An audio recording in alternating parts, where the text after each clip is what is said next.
all, in this video we are going to see how to run the Alchemar code.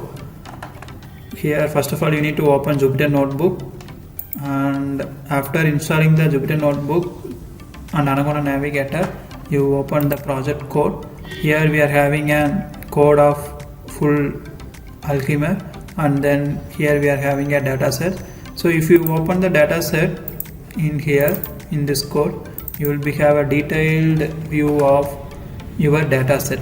Okay, so that is who are attacked by Alchemar and who are not attacked by Alchemar disease. Okay, so we are going to use this data set only, and we are going to check.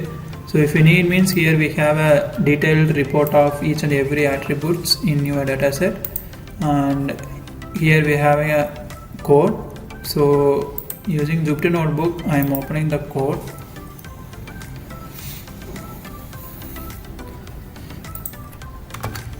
Here I am importing some basic packages, and then I am reading the CSV file, and here we have just information about each and every attributes if you are for your clarification.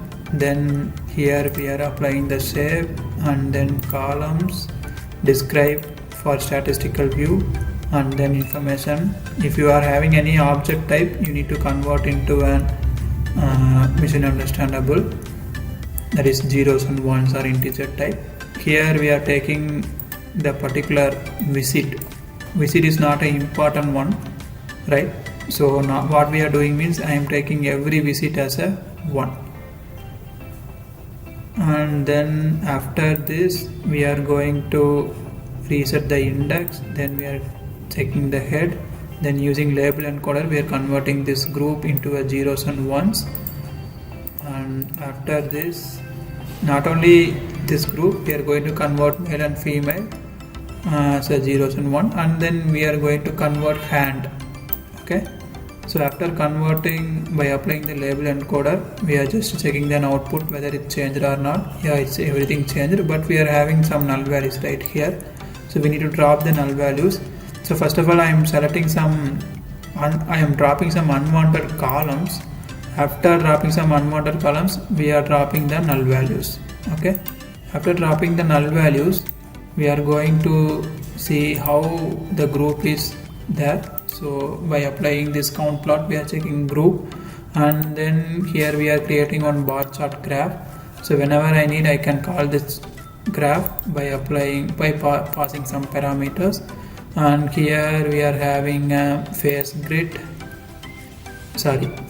grid, and then these are all graphs how our data is distributed in my data set. So just checking the distribution of each and every data set.